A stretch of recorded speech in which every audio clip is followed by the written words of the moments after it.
Hello there, ladies and gentlemen. Before we go on there, I have a confession to make, and one that is quite embarrassing for somebody who's done a podcast for the best part of 5 years now, and somebody who's had a YouTube channel for the best part of 10 years.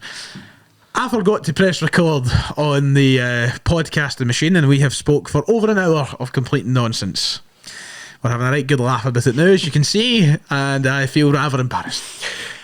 So on that note, this week's podcast will sadly be camera audio only. You will see us, and it will be a bit more echoey than usual. You should hear us okay, but it won't be quite, microphone quality.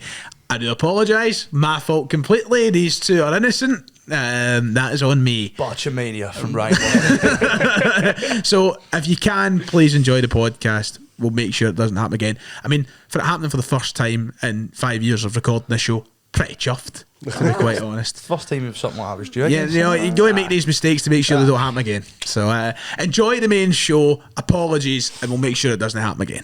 Keep 100% of your claim.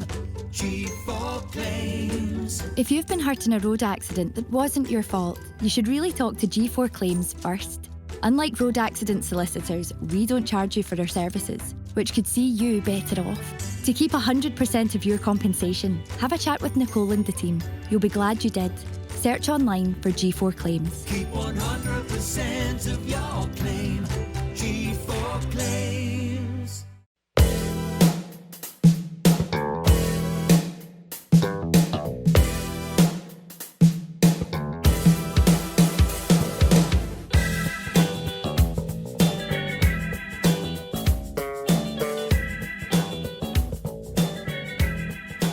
Ladies and gentlemen, welcome back to the Sellik the Thunder podcast.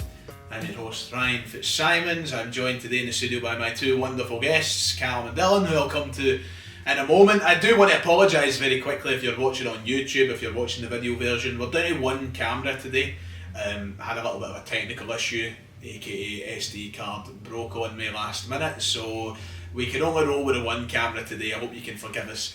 We're here and that's what matters, and what a big episode. Europa League for Celtic, obviously still a bit of a tricky start to the season ongoing. We have lots to cover, and I would be fortunate to call myself a man in the company of two greats. So Dylan, I'll start with you. You're back after a couple of weeks off, mate. It's happening, it's good to be back.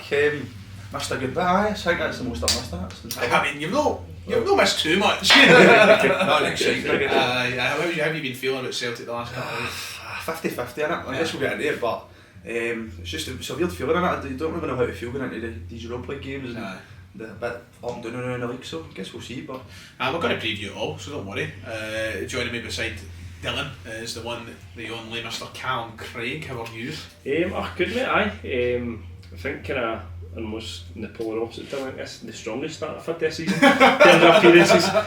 Usually I get kind of about 3 or 4 and then it tails off, but obviously the new job and such, it kind of frees me up a lot more now. So the appearance fees are only going up as well, which is nice.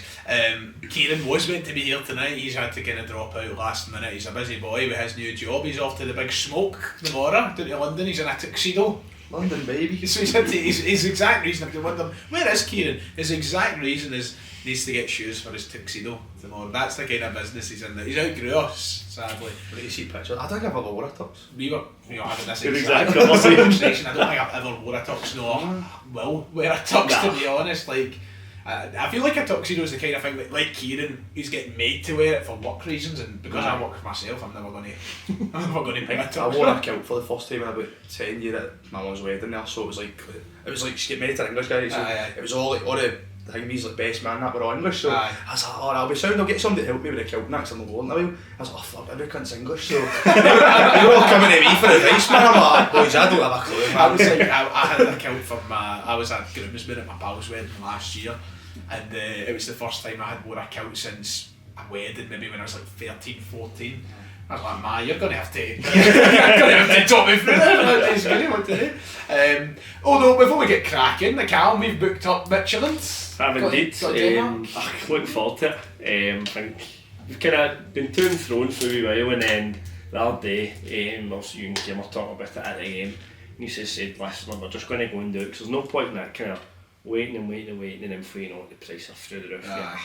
We caught lightning in a bottle and we're like, let's just book nice and early so we don't stress. When is that game again? But we leave on bonfire night, 5th of November. But we leave bonfire morning to be precise. Couple of short flights, which is nice. Is it Helvin? Is that the name of it? I can't remember. I thought it was like Herring, something like that. Aye, there's population's like 50,000, and then we land in Balloon, which is like a population of 9,000. It's tiny. I think it's as many. Small airport. Yeah, something like that. They're Lego figures and they're Lego, man. But I wasn't for it. I can't. Well, we good. I think as we kind of touched on, see, just because it's more kind of, well, that kind of. I say rural Denmark as if it's fucking there's nobody there and it's just a tribe. But it's not like a big city. It's the fact that it'd be different because it's not your likes of like Copenhagen and such. It'd be nice. I'm looking forward to it. We'll just get a better result this time, please. Well, I think I'm still waiting on a European away. No, my first ever one, my second one at Lazio was a win. So I'm not waiting, but who knows. One of the best ones. One of the best ones, aye. So we'll talk about the Europa League in a moment. We're here to preview Braga, of course. If you're a channel member, we'll be doing a Thunder Club today where we're talking about, and this is an acquired taste I suppose, we're going to talk about career modes and football manager saves and what you're looking forward to doing as your first FM or career mode this year, amongst all your questions, and real football as well. So join us on the Thunder Club if you have time. Europa League is back at Celtic Park this season on Thursday night. Celtic take on Braga, and after a tough opening game in Serbia, Calum, we now have the chance to pick up our first win of the league phase in what is a game that you would probably fancy Celtic to win any other year, but things have been tricky. What is your general feeling heading into the game on Thursday? I think it's just kind of, you try and set yourself so you've got that kind of the home field advantage of it, if you will. You kind of try and be as positive as you can, but obviously something she'll touch on later on the episode. Obviously there's the planned protest, obviously the silence again. Obviously we did see it on Saturday there for 12 minutes. I believe this one's at 29? 29 minutes, 29 days of silence, I believe. So obviously then you're thinking kind of one of those big games, but the fans that usually kind of win over parts here, it'd be a bit weird, but I kind of hope it'd be at home. It's the kind of game that if it was a I know we've used this I hate using the same phrases, but if this was a Champions League fixture, Dylan, and we were heading in to play Braga in the group stage, you'd be buzzing. You'd be like, that's a very winnable game, great draw. And I think that we would probably be saying the same, and I think I'm still looking at this as a favourable game personally, but I think that just because of how circumstances have led us into this game, it's natural for Celtic fans to feel quite reluctant in their optimism. So, same as you, what's your feelings heading into the game? It's a mixed one. Like, I think before the game last Thursday, I was like, right, you take a point away from him, but I think it's just the way the game unfolded. You'd have probably wanted the 3 points, a good few chances in the second half. We were a bit better coming out. But it's a weird one. It's like, I think because you're at home, you obviously want the 3 points. I feel like we're more capable of getting the 3 points, but I think as Calum said, it's like home advantage. You want to win all your home games. That's obviously a famous thing. So, but as you said, with Calum said, it's 29 minutes, and then the form we're in and out, it could be a bit.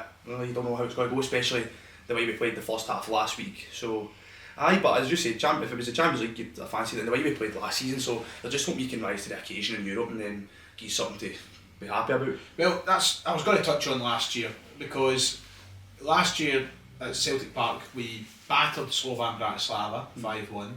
We beat RB Leipzig, one of the top teams in Germany. We played pretty well to some people, pretty poorly to some people against a very good Bruges side who are proving how good they are this season, but at a point still pretty good. And then we beat Young Boys. So Celtic took 10 points from a possible 12 at Celtic Park in the Champions League. And as you've already kind of said there, you alluded to it, you win all your home games, you're probably going through to the next round. And that's probably one of the things that the players need to remember about this game tomorrow night, how easy they'll make life if they can go into match day 3 with 4 points to their name.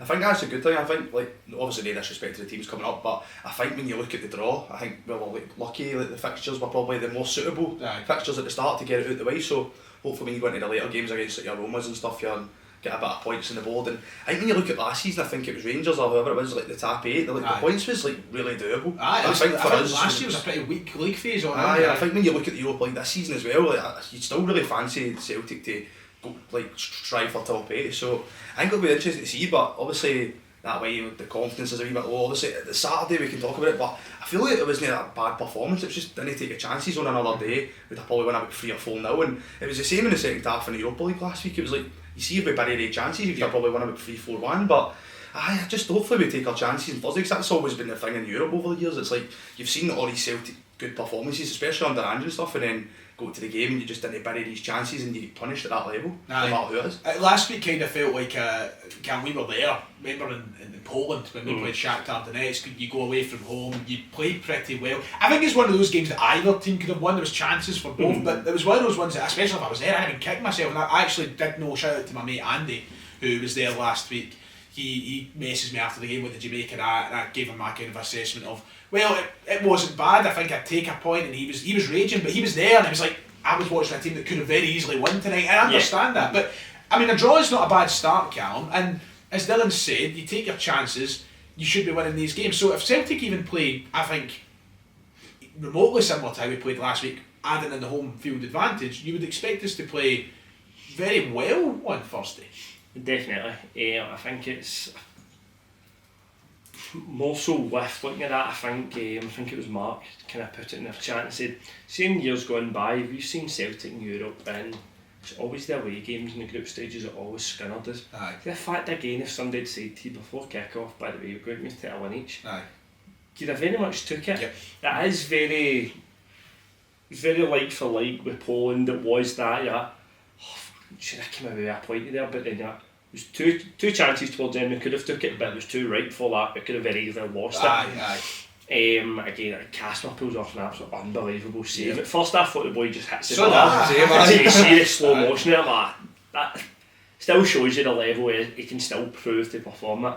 And then it was just, as I was checking for Braga's last game, so then I seemed too daft there, so I was checking 1-0 against Feyenoord of a team we will still going to play him later in the tournament, but didn't really seem like a game it was up too much. So you think with that home advantage, the crowd there backing you, you're playing your own patch, you'd like to take something. And I think one of the big things that you've got to remember as well, Calum, when you come into these Europa League games, we're used to being at Celtic Park and watching teams play 10 men behind the ball, and at Celtic I've got to break them down, and chances are maybe few and far between.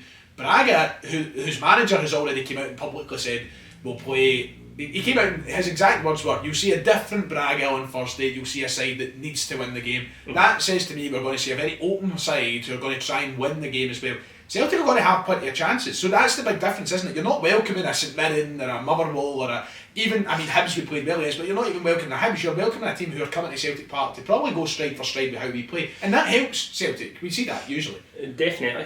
I think it would probably, again, from them putting it, if it was in that league perspective, if we made one play the likes of Rangers or such, because they come out and have a go at you, that's where you find those gaps in behind. You find those gaps going through. It's not that low block, we're going to be sat for 90 minutes watching that almost horseshoe formation of the full backs, the centre halves.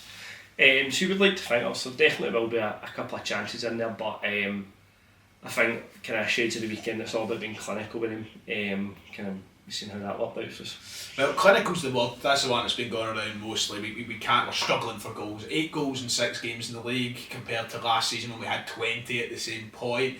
That's clearly where the difference is right now, Dylan, but I think we're seeing it. Ian Acho, for example, who's still getting up to speed, showing a lot of promise. Tanecki showing a lot of promise. You know that it's a team that's going to create on Thursday. It is just that word clinical that comes back. But there are other areas as well that we can make better. Midfield, we need to create more through the middle as well. I think people were criticised last week in Belgrade, the likes of Nigren, the likes of McGregor and Hatate, who weren't creating enough and weren't adding enough to the game. So if you suddenly add in a midfield who are up to their top level, you're surely going to make more there as well, because they weren't at their top level last week in Belgrade and we still managed to create a few chances. I think sadly that's probably one of the main problems this season. I think at the start of the season I think we were on this saying that the midfield's the most strong position, but I think at this season I think it's just because you've had a lot of chops and changes. You've seen Hatate, McGregor not really up to speed, Nigren's been a bit hot and cold here and there, so I think that way as well. Last week I thought he was quite poor. Obviously I think he done well for the goal and it kind of bailed him out a wee bit, but You're just hoping that obviously the midfield can, because as I said, last season in the Champions League I think that was one of the main reasons we were successful. Like, you've seen a lot of good football, especially the Leipzig game. Engels was on his best, Calum was one of the best performances in Europe I think I've seen him play, and it's just that way, you're just hoping you can get back to that level. But obviously we're unsure about Hatate still, so you don't know if like you bring in a Bernardo or an Engels or a McCowan, but you're just going to hope that's up to speed, because obviously as you said, Iheanacho and Tonetiki are sort of still in the door, and you're wanting to make it up to speed and don't put too much pressure on them, I guess. But because you seen Iheanacho over the weekend there, he was like in a lot of good places, they just didn't finish the goal obviously. But you're just hoping that whoever starts, and obviously Dies and Maida, depends where he plays, because he's sort of been shifting about the place. But I guess we'll just see, but says if we take our chances we should be alright. Yeah, and defensively we've been great. You know, we can't really fault us defensively. You keep that up. I mean, Braga, once again, not a team to be slept on, but you keep that up, Calum. I mean, do you have any worries defensively for this game, or is it purely up the top end of the park that concerns you the most? Which is a weird narrative, because usually you come into these European games going, oh, it's the defence I'm worried about, it's the mistakes at the back. We've not seen many, to be quite honest. No, I think the only one that kind of I'm a bit iffy with at the back is probably that right back position. I don't know what yours, but I felt quite harsh for. Don't want to be dropped at the weekend, but then as I was on the way to the game, guy that's sitting next to me, I said probably will play him on Thursday, probably just managing these minutes from Snook. I mean, he is a young boy, he's not been this used to playing this level of football consistently. So I was like, well, that's fair enough. I'd probably like to see him. Also, I know come on to team prediction and such. But other than that, I think it is just I stand touch on his Dyson just now. He's just so like wanting to come in and prove, but his head's just not there at all. Rodgers kind of touched on that in his press conference. They said like, oh, it's clearly taking a knock on him. And I think a lot of people were quick to jump down his throat and say like that was Rodgers basically admitting he's down tools. I don't even think it was that. I think it was just him saying, look, it's clearly taking a thing. I think that's natural, Calum. I mean, if you had your head set in a move since February, then you don't get the move. Even if it is kind of subliminal, like that's going to affect a player, and it's obviously clearly affected Dyson. Yeah, I mean, even look back to last season, same with Kyogo. Kyogo wasn't the same player he was after he was obviously promised that move away. And he was told it would come, we just need to get this and that in place. Like, again, not once did anybody say Kyogo's down tools, he's done this and that. Like, it's never been the case. And I don't believe that is the case for Dyson. As you said, his head's probably been, right, say it was a Prem team, not saying it was, say it's a Prem team because we just talked some Brentford. Right, but obviously, like all your family stuff revolves around it, because you're upping everybody up and moving them. That is a big thing. Especially for somebody from the other fucking end of the world, you know? Exactly. It's not as if it's like Aaron Hickey, for example. Not after a boy, he's Scottish, he's just moving down the road. Like, that's a big thing for them. But no, you can only hope that it's just a bit of a down patch from him, and he will then eventually come good again. Before we get into the opposition and the full-on team prediction, what for you? We've talked about Maida, we've used him, and we've talked about Nygren, for example. What would be the biggest change that you think you could make, Dylan, going at this game? Like, what do you think needs to change personnel-wise for this week? Because I don't think Rodgers will play the same 11 as last week. I think there will be a change, but if there was to be, who would be the one for you that you think comes out of that team? It's hard because we're just talking about Maida now as well, and I feel a wee bit sorry for him, because you seen him play at the right at the weekend, and then you're like, I know you've seen him play there before, but I think a lot of his best came from obviously his natural in the left, we seen him, but it's just a matter of like managing properly. So obviously we know Tonetiki and Bally Bisha both play in the left as well. She can't really play Maida on the left. If you're going to play him, you play him through the middle, but I would like to see Bernardo. I think everybody says that, but it does really baffle me. Like, you seen Arne Engels again at the weekend, I thought he was really poor. I thought Nygren and Hatate McGregor for a while have been really poor, and I'm just like, I obviously like McCowan as well, but for Europe, you see Bernardo last season, he's best and stuff, I'm like, I don't really know why he's not getting game time, or like, you're bringing him on really late, one of the last subs, and I'm just like, it's a really weird one, especially when you're going into a Europa League game if you might need a midfield change. So, for me it would be him, but you're obviously can't see it from out of three. Well, if Hatate's not going to make it, I would probably say him, but if Engels would play, I wouldn't play Engels, I would play Bernardo, just purely because, like, not against Engels, like, hopefully he still does well in that, but just think the new, he's not really proven he's taking his chance, obviously, when Nygren coming in as well. And Fair enough. I do like Engels, but as Roger said, he's not maybe delivered the goals that you need in a midfielder that you spend that much money for. What about you, Calum? I think the guy that I was going to say, even without the injury, was Hatate. For me, I think had to come out the team on Thursday. Whether or not he's now forced to come out the team anyway, that might solve a bit of a headache. But would it be him for you as well, or is there anybody else in that team that you're maybe just like, that needs to change this week? No, I think I had to be a tie. You even seen it like last week in Belgrade. He just didn't look himself at points. Like, again, at that point, I think it was still classic shit. I still remember my dad saying, like, he's playing the fucking slippers on. Yeah. He just kept flying about the park. But maybe the first 5 minutes, he was going to come and take the ball and turn and try and like, find passes. But see, when that's not going for him after a certain point last week, as if he's just like... He runs out of ideas, doesn't he? He just seems so like... It does just seem like a lack of ideas at that point. He's generally like, what am I meant to do? I don't think he's up on himself. Like, he's just, it's not working, so I can't be arsed. You know, that's what it looks like, you know. Similar shade to that with Engels as well, but he's playing within himself. Like, see if a player spent that kind of money, and I'm not going to. The player I would use just because I thought he had a cracking at the weekend, but would have been Luke McKeown, because he was so positive. He wanted to take the ball and see, even if it was just a wee 1-2, so your man can get into the space, works perfect. He was trying those. He had a brilliant switch ball for Dyson, quick for a set piece. Wee things like that, and I'm like, that's what I want for Engels. Like that, especially when you're paying that price tag, and you're like, that's the kind of passes when. See if it wasn't going right for McKeown, you tried to pass and it didn't go. He was the first player to go and run, try and win it back. And that's such a simple thing for a football player, but I'd rather watch a football player lose a ball 6 times out of 10 and go and try and win it back. I think one of the biggest differences with McKeown is just, even if it's no...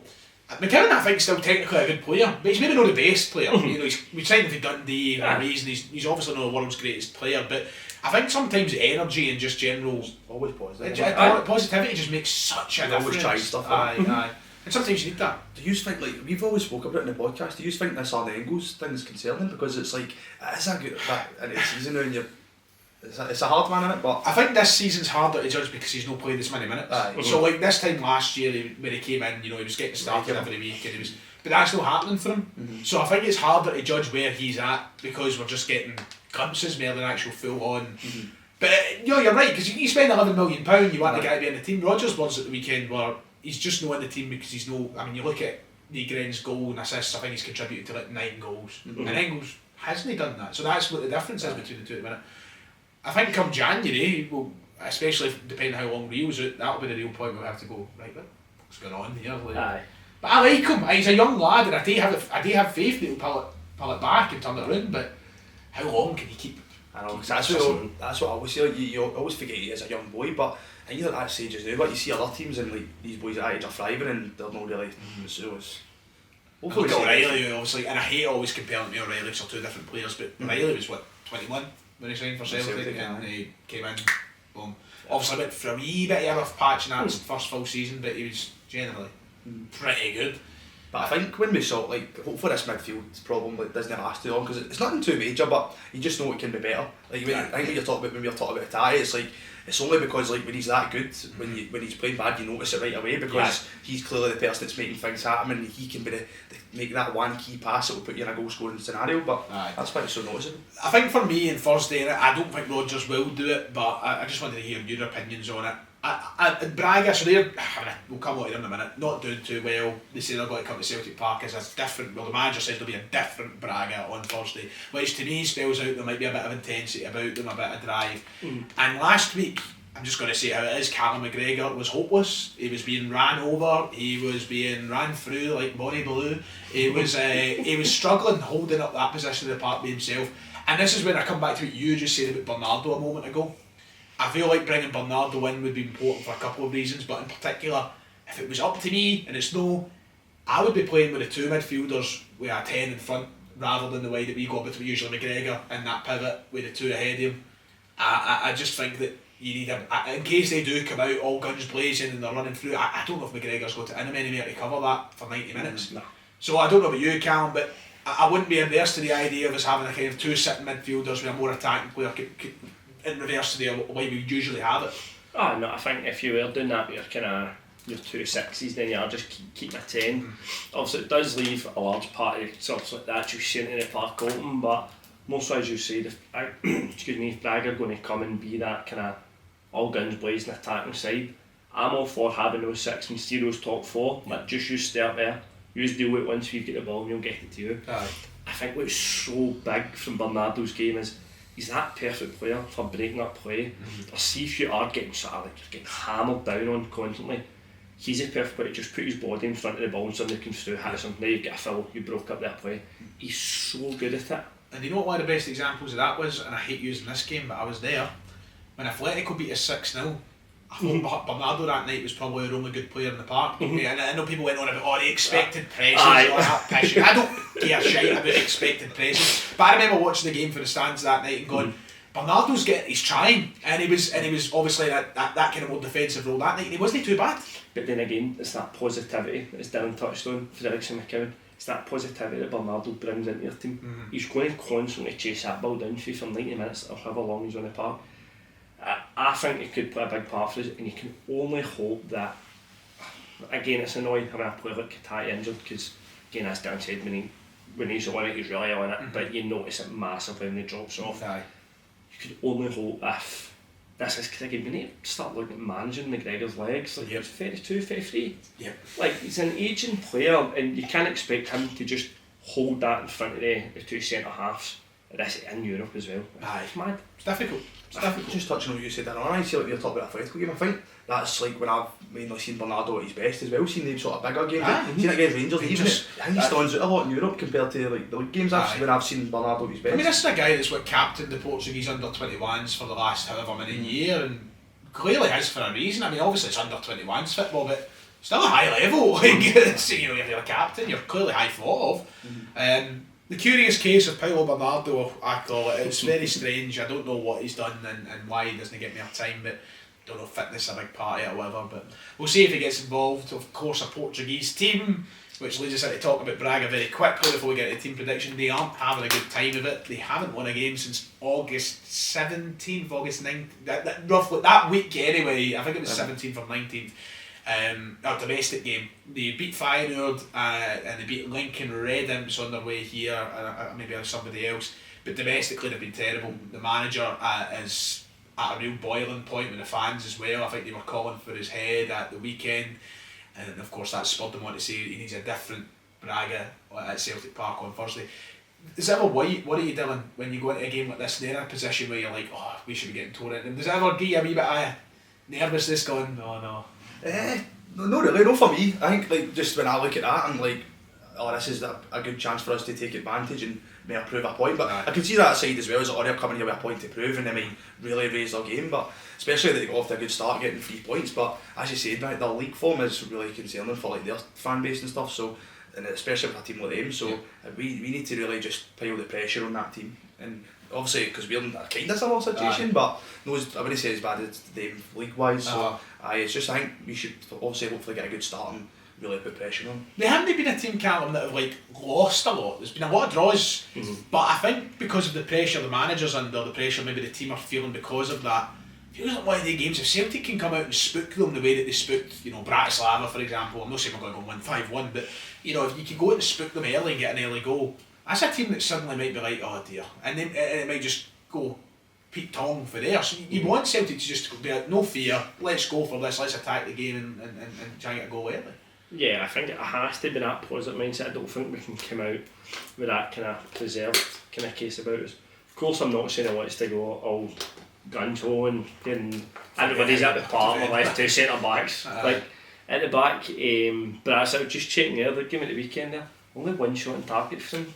I've seen playing at home as well. So they're just as bad as us. When it comes to goal. No, felt it. But again, they didn't look as if they kind of created much. Also, again, not as if I'm an avid Portuguese football watcher. But no, you can only kind of hope. Also, Rodgers knows how to approach these European games. It's not as if he's a newcomer, right? He's done it before. I think it'd be nice to see shades of Slovan Bratislava. Feeling that a Leipzig performance as well. It's strong, you're a wee bit edgy, but then you persevere and power through them. A Leipzig performance would get you the win. Simple as that. And I know we've lost so much. Kuhn and Kyogo, we've lost barrels of goals since and that side that beat Leipzig. But there's no reason why we can't perform the way we did against Leipzig. There's none at all. And it's just about the players raising themselves with that standard now. So let's start running predictions and get that done and out the way before we move on to half time. Kasper Schmeichel will of course be in goals, I don't think there's any doubt about that. Back four, probably doesn't change from Belgrade. You'd think. Donovan, of course, you touched on Calum and you made it clear that you would rather Donovan than Ralston in the team. I'd rather him about Ralston. To be honest, I feel bad saying that, but at the same time, like, I thought Donovan looked as if he could hold his own last week. Again, it's a big place to go. Most of the fact, at least you've got home fans behind you this week. But no, I don't think he's really put much effort wrong. I'd like to see him back in. What about you, Dylan? You've not been on since kind of he's been ushered into the team. I think Donovan's been brilliant. I think he's been a real standout. I think especially, I can't remember if we spoke about this, but see the Kairat game, obviously it was a really negative day, but when he came on in extra time, I think he was another standout again. So he's definitely like eyes are on him. So I would put him back in, especially I think Ralston was quite poor at the weekend as well. I thought Ralston looked like a competition winner again. You know, I'm going to steal the words of somebody in my comment section yesterday. How is a professional footballer can you not beat the first man? Oh, it's absolutely. And he's not the only one. I'm not going to just keep to Ralston. There's plenty of players in this team taking corner kicks, free kicks, and they're hitting the first man. You should be fined £500 every time you do it, or £1,000 or something, because that is ridiculous. How can you spend your career training for these moments? A dead ball to hit it off the ground and beat your first. How can you not do it? Ralston hit the first man about 6 times a week. Absolutely baffling, honestly. I just couldn't wrap my head around it at all. I thought the guy next to his I thought he was wearing an aneurysm. Honestly. Thought I was going to have an aneurysm, to be honest. Just through him shouting, I was like, oh fuck. I was like, please for this man's health. Take Ralston off. Play with 10 men. So I hopefully Colby comes back in. Midfield 3, of course, we've had conversations about. I feel like we've been very heavy on the Paulo Bernardo praise and want to see him in this team on Thursday. Whether Rodgers does that or not, different story. Assuming Hatate is out, I'm going to come to both of you. Cam, I'll start with you. What do you think Rodgers will pick as the 3 if Hatate isn't fit? I think for me, what Rodgers would pick would probably be McGregor, Negan and Engels. And would you keep that personally or would you change that? Personally I'd be changing it. Right. But so I think he'll go. So you'd change Engels for Bernardo, I assume? Yeah. Right. You take it you're the same? Exactly the same. Even that, I'd probably take the counter Engels, just purely based on form. Fair enough. I mean, you can't really argue, can you, that on form? But obviously, I think Engels had a good couple of games in Europe last season, but it's just a new, I think he's just really at the races. No, midfield 3 is really, really important on Thursday, and I'll be interested to see how it's set up because, you know me, I love Brendan, I back him, I'm the last one to ever criticise him, but he can't let McGregor be exposed the same way he was exposed in Belgrade. It just won't work, and that will come back to bite us. So front 3, you know, he's got a couple of options. Last week he started Yang, which I think some people were surprised with at the time. I think at the weekend we've seen probably why he started Yang, because and that's a hell of a situation to be in when you're justifying the start of Yang. But he went with Yang, Maeda and Iheanacho last week. Taneki, sorry. He went with that and Iheanacho came out. He hooked Maeda at half time because he was just ineffective. So Dylan, what changes this week then? Because he's not going to go Maeda through the middle again, surely. I think he'll go Taneki, maybe Iheanacho, Maeda, but I feel a bit sorry for Maeda now because it's that way he is playing in the right at the weekend, and you know he's stronger on the left. I know we've seen a lot of goodness good through the middle last season, but last week obviously it's one game, but during the middle, first off, he was really non-existent. So that's why I'm saying I don't think he'll start him through the middle this week. But I think it would be hard to justify dropping Iheanacho anyway, Calum, because he looks like the only player that's capable of scoring at the minute. Even if the weekend he didn't. Well, he did. He put one in the back and then was chopped offside. But he was the only player that looked relatively confident in front of goal. And he suddenly take that out of the team on Thursday, it would be a bit baffling. Oh, Ben, mad. See, unless it was a much less of an opposition. And you don't really want to say that because everybody's earned their way into this one way or another through winning their domestic league or they've come through the playoffs. Should also there's a reason, but I don't think it's such a weird position to be in because you'd think Iheanacho coming in, you'd think, right, surely he's had enough time now to get set up to fitness and be able to come into a starting team. He's very unfortunate, also been offside at the weekend, but he looked positive, he had a couple of decent digs at goal. he seems to just love that wee shuffle onto the left. He loves a finesse like, shot, doesn't he? It's like, see when I had him in FIFA 17 career mode, that's what I did. I'm actually like, this is real life. That's just, I'm not saying daft, I've seen all he does, but I think it'd be quite a good outball as well for you. It is a film. I mean, he changed the game last week. He changed the game, and Braga have got physical defenders, they're a big team. I think you kind of need them. Yeah. I think you kind of need them. And I think, Dylan, to come back to your point about Maida being on the right, I agree. I think it's, I hate this whole playing players on the wrong side. I've hated it for years. Whether it's a left back, right back, left mid, I hate playing players on the wrong side. It's one of my pet peeves in football. You shouldn't be playing players on the wrong side. But I think he's just so... Tanecki, for example, is somebody who looks like one of the more positive players in the team. But I think it's evident he would struggle on the right. He loves cutting in. He loves it. And I think if you took that out of his game, you'd maybe expose him quite badly. So I get why Maida has to be on the right. The question is, will he keep him there? So my final question is that the front three then for you, both of you? Do you think it will be Tanecki on the left, Kelechi and Maida, or do you think that he might even drop Maida? I think, see, honest, I don't think Maida was, I thought he wasn't that bad at the weekend. I thought he was just he's like a cut of crosses that just go away, I remember. I think that, me personally, I would do that. Just like, I don't think, even Yang, he wasn't a good cut of fouls in that last week, but broke up the game a wee bit for us to get the thing it done. But at Celtic Park, the pace Maida brings, the threat on his day, and you want to play, as you said, Tanecki on the left is looking dangerous, and I think he can make things happen. He's always driving at the full back, so I think, me personally, I would go referee. Same as you? I think it has to be. I think Tanecki just looks so positive on the left. Like, even if it is, like, it's so refreshing seeing a winger like take his man on, and even if it's taking his man on, holding him up to get that overlap, it's so refreshing as opposed to trying to take a man. No, it doesn't look turn back. It's establishing a good relationship with Tierney as well, I think. I think even again, we've never touched on, but Sriracha, I thought it a fantastic game of the weekend. Are we about to see a good South American sell? Not for me to say. Did you Tierney or Sriracha? Surely it'll be Tierney. Sure, you'd think it'd be Tierney, but Sriracha's definitely been positive, as you said, since. I think it'd be one of the ones, but it's a bit of a shame to draft him, but then again, Kieran's been brought in for these kind of games. If Sriracha starts, I've seen that man share Che Guevara on his Instagram. But no, again, like, he was really positive, hitting the byline constantly, and he's got those balls coming into the box. But no, I think again, I think it'll definitely be Kieran for the left back option, and yeah, I'll be a front three. So, score predictions is naturally the next question before we move on to half time. I was just checking how long we're in there. But before I ask you score prediction, is this a must win? Is a draw acceptable? Because right now we are the team that loves to draw, it feels like. People are getting a wee bit fed up with it. How important is winning, just very quickly? I think it's a must win. I know it's early days, we're only second game in, but just to get that positivity and just like get some points on the board, especially when you think the harder games are maybe later on, I think this is the sort of games we need to win. Calum? Dan said it perfectly. These are the games you need to win, so when those harder games come up, of course you want to go and take a win, but if it is to be a draw then, it's ideal because you've covered yourself in glory with early points.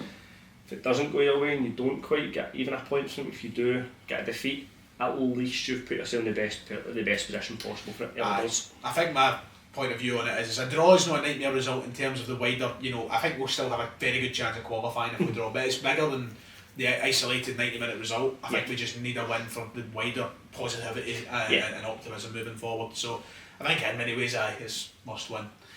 So I'll go first. I'm going to go for 2-0 Celtic, which might be brave of me. Hope you're right, I'll go 2-1. 2-1. The safe bet, the safe man. Smart. So I will be back in the podcast at whatever point to cover everything that, let's hope it doesn't go badly.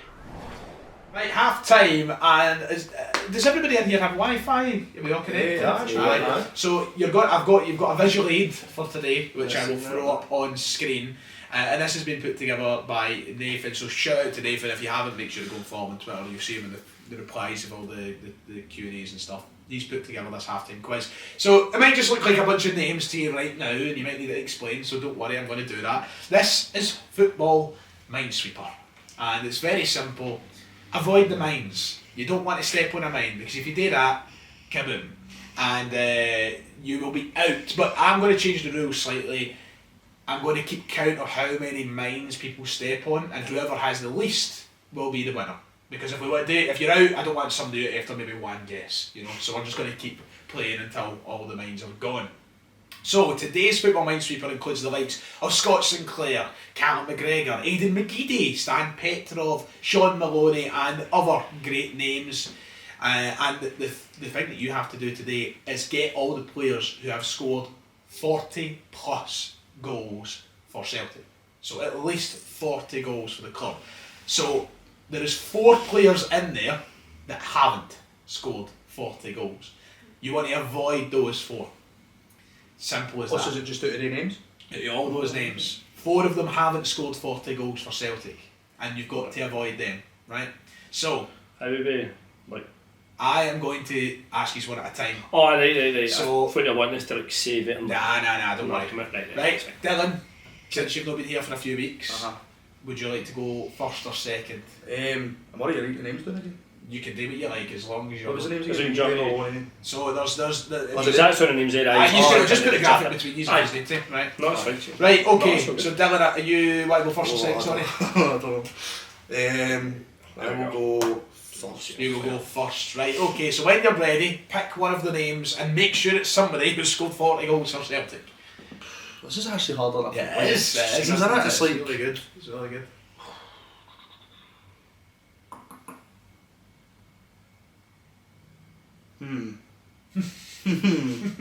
Commons. So you're going for just to confirm, you're going for Chris Commons. Surely. Chris Commons Surely.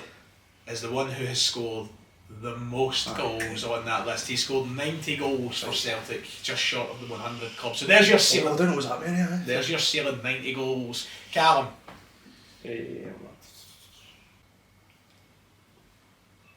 Scott Sinclair. Scott Sinclair is Calum's answer. And Scott Sinclair is a correct one. 62 goals. I thought you had general fair going to 44 or something. I thought you'd be 62. Just there. Right, okay. Nice. Nobody stepped in the mind yet. Dylan, you had a wee think? Between two. Between two. Just to... I've seen that Musa Dembele wasn't there that long, but I'm going to go home. You're going to go Musa? Musa Dembele. Surely just. Also a correct answer. 51. I think it was 51. Yeah, I see. I thought same again, just above or just below. Right, so name minds. Yeah, this is good. These are going clean. Calum, can you keep it up? McGregor. Good answer. That's correct. Calum McGregor, 74 goals. I think it was that many or not. 74. Of course, one of the longest serving on the list. So, yep, good stuff. Dylan. I guess it's a risky one, but because he was here that long, I'm going to say Rogic. Tom Rogic. 46 goals. Tom Rogic is all Dodge one, yeah, I was getting there now. The names are trickling away. So we've had Commons, we've had McGregor, we've had Musa, we've had Scott Sinclair. All correct answers. I feel like that's going to be a trap up, but I'm not sure.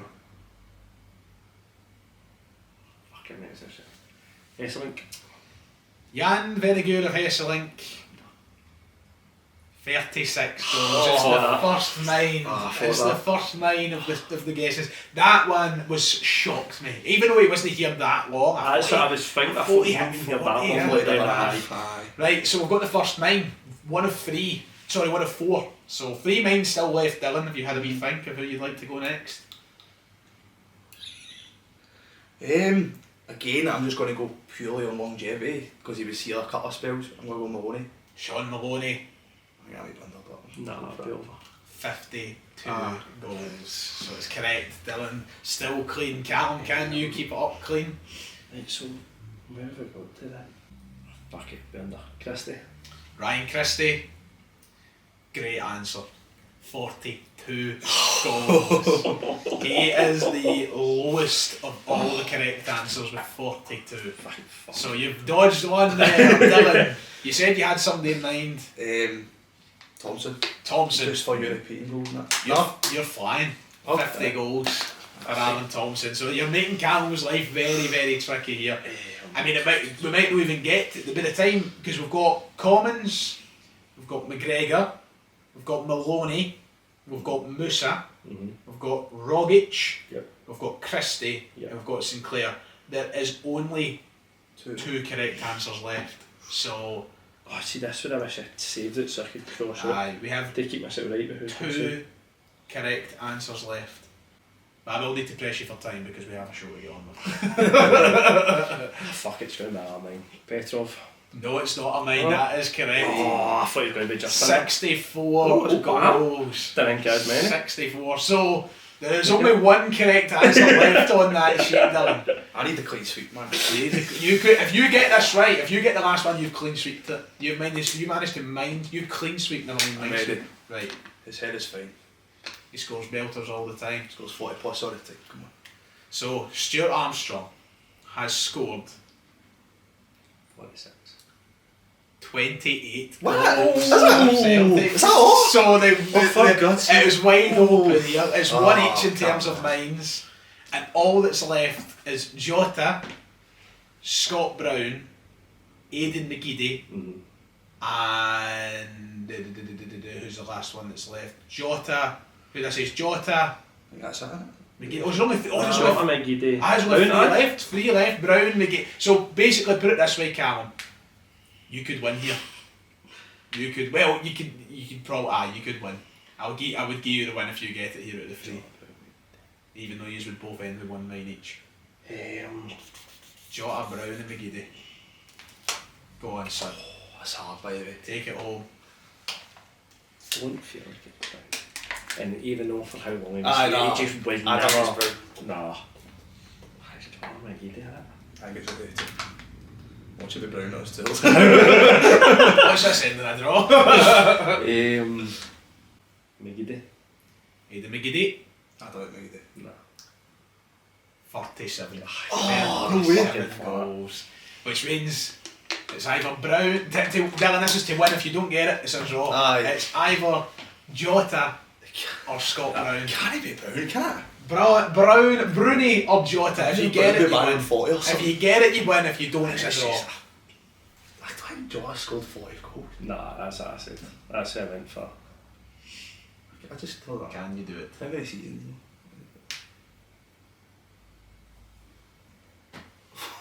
That's hard, man.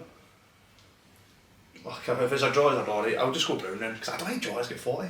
Nah, it's not. So, Must be all competitions, surely. Jota, I'd be mad at this, but 33. Aye. Scott Brown, 46. Just over the 40. Go with the longevity, boys. Go with the longevity. Well done, Dylan. that was a good game. That was You took it down to the wire there, which was pretty damn impressive, I'll give you that. Got to jump straight into Twitter questions and then we'll do the full-time quiz to finish things off today. So, Twitter questions, let's go through them. Adam starts off by saying, it felt weird being at Celtic Park and not getting a kebab pie. Didn't even drink either on the day trip. A new beginning, depressing though. Secondly, how bad are the refereeing performances at home games? The amount of soft fouls the away team gets on a win is a joke, completely kills the game. Me and Kieran spoke about this the other day. You know how you get those Rangers accounts on Twitter that go, look at the amount of fouls Celtic are getting and they don't get booked. No wonder they don't get booked, because they're like fucking how can you book somebody for that? It is a problem, and I don't think it gets spoken about enough. I think it's spot on. See that, like, I thought, like, obviously trying not to bring me too much into the game, but see that Vickers challenge, like, you can see from my seat it was a good tackle, like, and I'm sitting like the further end at the second half, I'm like, how can he just, and it's as if they're just listening to shouts some of the time, and I'm just like, oh, and then I didn't have a kebab pie either. I had a kebab pie. I was actually skinned, so no choice. Calum, you don't want to sound like you're like, oh, it's conspiracy, you know, but it's getting tedious. It's getting really fucking annoying, especially late in the game. I think the Cat Vickers win's a massive win. Like, say for example, we're a bit further into the season, he's one booking away on next game's Rangers. Aye. There you go, he's missing it due to suspension. Aye. That is never a booking. I don't know how much more you want him to take the ball. And then it's not even that excessive force. It's not as if you ran at him head on. Yeah. He's come in for the side and cleared through, won the ball, just took the ball down the man. It's just so many wee petty fouls. It's, as you said, it's a wee nudge. That's one of my pet peeves of football. See defenders, it's just that stone, it's the slightest nudge and they fling themselves on the ball. Oh, fucking get up there. If I was a manager and they were doing that, my team would be getting fucking benched. There's a certain player on the other side of the city, I won't name his name, he's a fat cunt. I wonder who that is. We're not naming names there.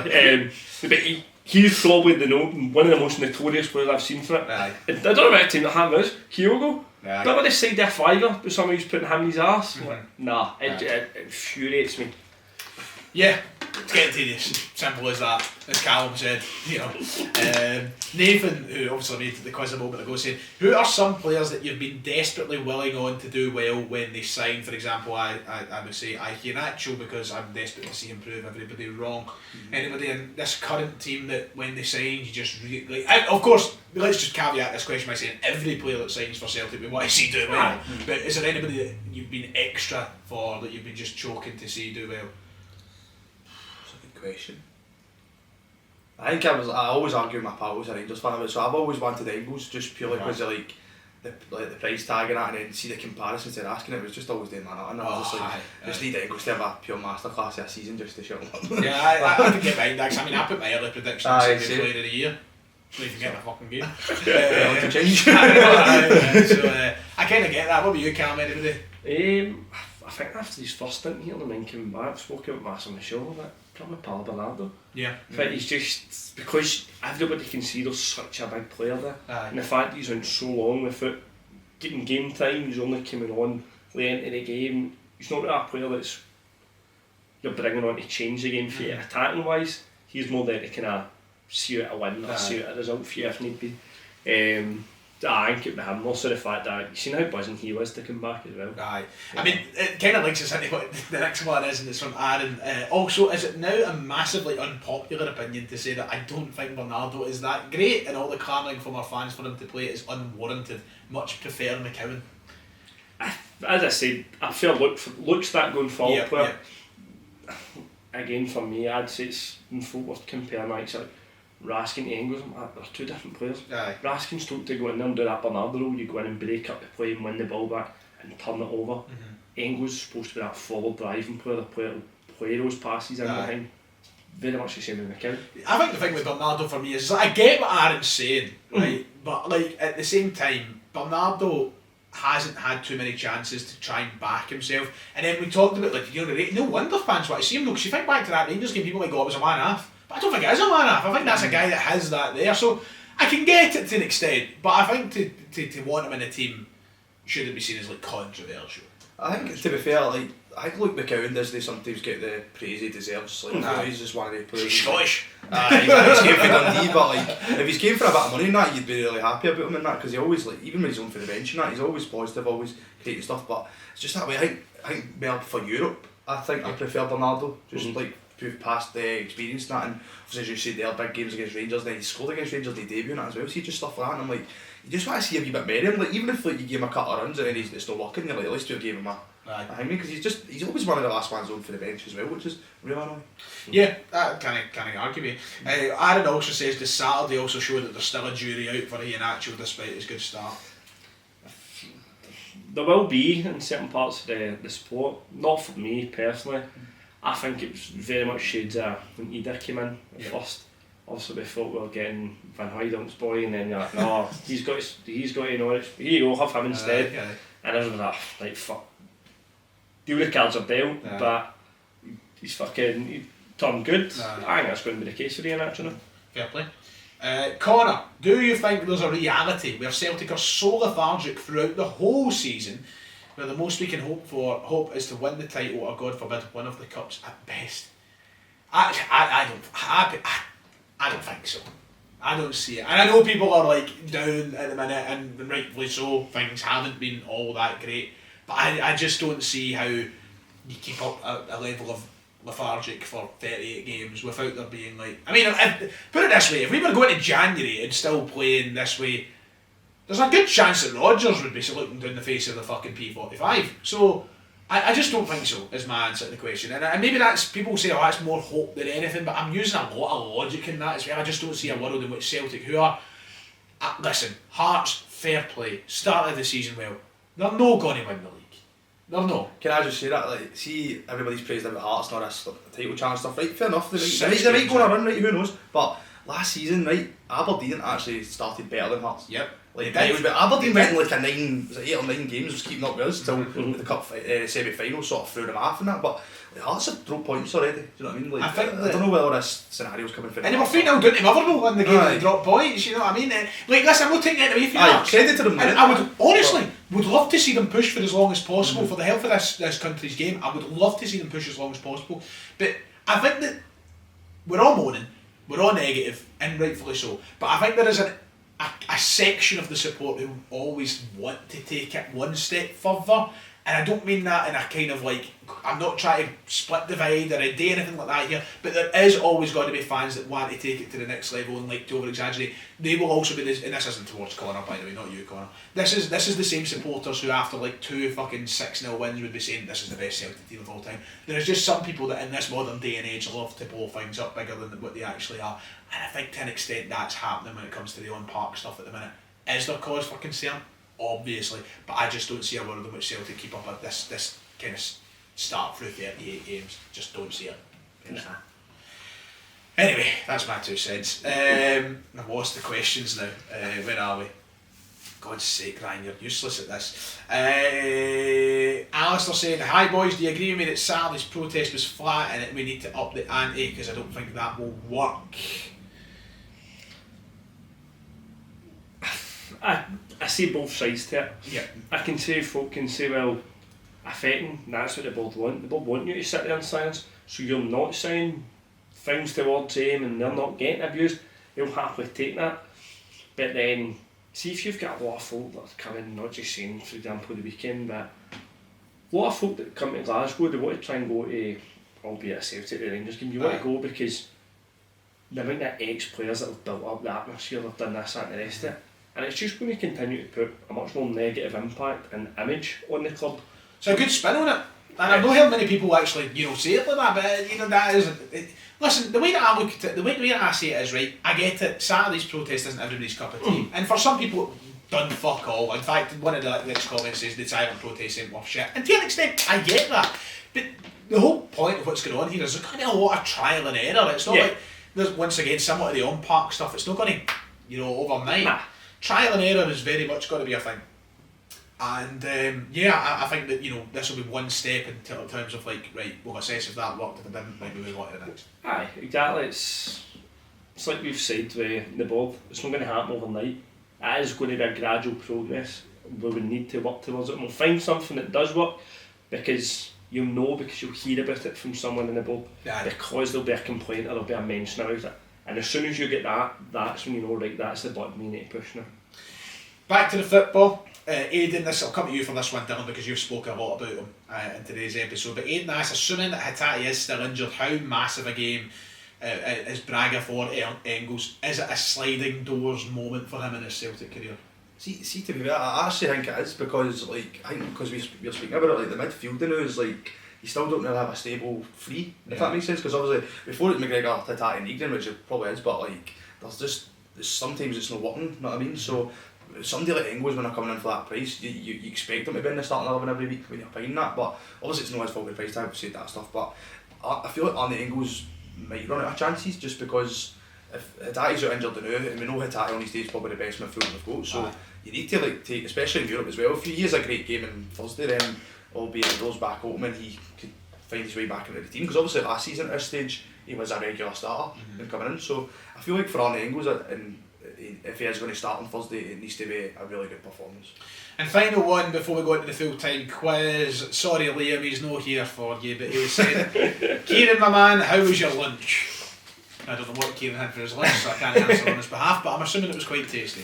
Anyway, just wondering what everybody's favourite toasty filler is.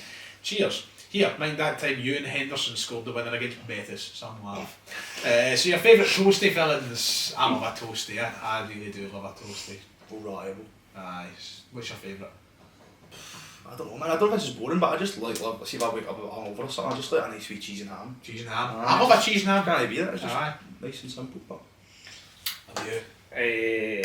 Spicy chicken, spicy cheese. Oh, yes. You get usually get Morrison's, usually get it, but it comes obviously as a squares, but rip them apart anyway. Aye. And they say that, honestly, it's like what's it, Jack's up, Pepper's, fuck, I don't know, get in it, but that, and then spicy chicken I've just done myself, so Nando's peri peri. Oh, yeah, bugger, I'm starving now. Aye. I love a toasty. I need soup and sandwich. I had soup and sandwich for my lunch today at Benson's. I had cream of mushroom soup and chicken tikka meal sandwiches. Yes, that's soup. Oh, nice. I like it. I tried that. They like it. It was the soup of the day. Yeah. My dad had lentil, I had cream of mushroom. My favourite toasty god, I don't know, I love them all. I love cheese and ham, I love tuna mayo, I'd probably go with chicken tikka and cheese, which is the same as you. Or actually, shout out to, if you're an Easterhouse native, you'll know the game. Wee Betty's in the Easterhouse shop and saying, this is my answer, sweet chilli chicken and cheese, there's the one for me. And if you've not been to Wee Betty's, get yourself, that's free advertisement for you. There you go. Wee Betty's, Easterhouse Shoppy, get yourself up there. See, I used to love that, but when I rap at the school, Yes. that combination was sweet chilli chicken and cheese. Sweet chilli chicken and cheese. Unbelievable. Right. Entrance to sponsor us. Somebody know with entrance. Sponsor. Yeah. Just get in there. God, Do you know that money? Right, Dylan, you might get a full-time quiz up. We're going to do the quiz. We'll try and go through it quickly so we can get this Thunder Club done. We're rabbled today, considering we skipped a whole second half subject. I'm glad we did it day one. Minesweeper held us up. So, Dylan, I'll let you take it away and host your wee quiz for us. Aye, so it is Europa League based, obviously Thursday coming up. So, just to see who wants A, who wants B. Calum, since you took part in Minesweeper, I'll let you choose if you want A or B. Fuck it, just take it. He's gone A. He's gone A. This was made late notice, so hopefully it's correct. So Cam, question 1 then. So, can you name the last goal scorer in the Europa League for us before last week, of course? Oh, Christ. Fucking hell. I will have to push you for time, Cal, even though I'm playing against you. Long with the quizmaster man. I can't think. Fuck it, Jota. Is it you and Henderson? Nah. No, he did score. Because was the last one the Betis game? Aye. Right, so but He did score, but it was so it was the right game at least, right? It was David Turnbull apparently. Whatever. I don't know why I don't think would have been here all day. Was it? Aye. But going on to that question, Ryan, so do you remember the full-time score from that game and can you name a scorer? Other scorer? 4-3. Was it 4-3? Oh shit, have I jumped? No, was it 4-3? Did we score 4-1? Oh. But you and Henderson is another scorer. Oh shit, that's actually slipped my head now, is it? Wait, did we score 4 that day? We're trying to type an answer to. I forgot now, I can't remember. Because we played them and it was 4-3 in Spain. Aye. Or was it even, or am I just confusing myself? Don't know, it's a start with that.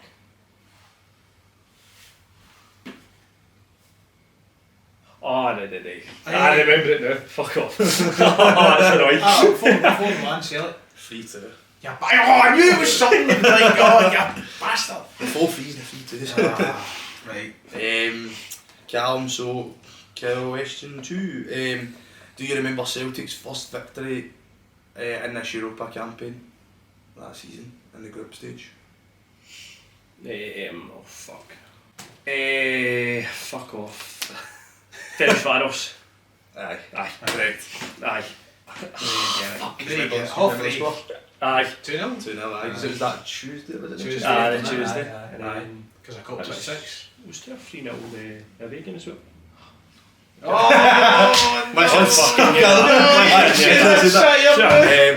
Ryan, question 2 is 1-0 Calum, but what was the score in the reverse fixture? See, but you said 2 or 3 now, and I don't know if it's 2 or 3 now. So you threw me off. Did we beat them by more in Hungary? I feel like if it was 2. Is it 2-2 now? Was it 3 now? Fuck. 3 now. It's 3-2. Oh, shite. I'll come I wouldn't have said 3-2. No, neither. It was Higme, do you remember? I think Jota scored a good goal that day. The famous front three scored that. 1-0 Calum.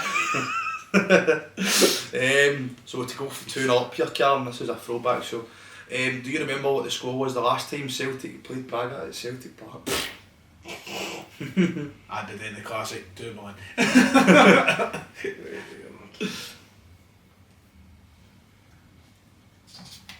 1-0. Just like with Ryan's classic too. I seen it today. It was I think it was Gary Hooper's first goal. Oh, I think. Sure it was right. Finn Warren, I think. I knew it was 2010ish time, like somewhere around there. Aye. Well, Ryan, you go to that correct, but can you get what was the aggregate score for this tie? Oh. Do you remember the away score? So if it was 2-1 at Parkhead, and then I think it was. Can't remember if we went through or not. I feel like it was either 3-2 us or 3-2 them. I can't remember. 3-2 them. 3-0. Braga. Oh, was it? Aye. Get battered. Shows you. It's a throwback to be fair. I can get it. So Is that it Utrecht? Yeah. I think it was. I think you're right. Ah, fuck knows. Right, well, Calum to put the pressure on here. So back to the 21 campaign, the last Europa League. Calum, how many goals did Celtic score in this campaign group stage? Group stage. Just trying to remember the games now for what we just hadn't spoke about. I hate math related questions. I really do. 12. It's 13. Oh, I was wrong as well, and I said 14. Bastard. So I don't know if I've made a mistake. Actually, I can't remember if it was the. No, I think it was. Ah, well, we'll trust you, Calum. We trust you. Somebody I can made a vote mistake for that. But Ryan, your question was how many did we concede that season? Right, how many did we concede? Well, Is any of the next questions related to that same group stage? No. No. One game I can check it. oh fuck, I've never forgot There's one. the. So who's it we played again? Leverkusen, Faros and Spittis. ASI. I think it is actually. I think it's this one. Is it 15? Well, correct. Aye. There's a equaliser. That's good. Oh, this is it then. Question 5, Calum. Here you go. So, here, question 5 then. In the 2020-21 campaign, who was Celtic's only win against? I really hope somebody wins because I've not got a tiebreaker. Is that the campaign we've been talking about? This is a COVID season. COVID season, sorry, aye. Of course. Our only win. Shit. I'm not really a tiebreaker here this week. I forgot that tiebreaker. Is it Leo? It's Leo. Aye, it is Leo. Right, so the pressure's on for Ryan. So, similar question, Ryan. Who was Celtic's last victory against in the 1920 campaign in the Europa League group stage? Last victory. Mm-hmm. So we beat Lazio back to back, match weeks 3 and 4, and then after that, who did we play? I think was it Lazio? It was Rennes. No! I was going to say Leipzig. That was the throw-up because the Lazio victories. Bastard! Mikey Johnston masterclass. I was confusing it with the I was thinking in my head I was like, did we not make an offset and relied on a result to go elsewhere? That was a year before. That would have been Salzburg. That would have been the Leipzig year. That fucked it up.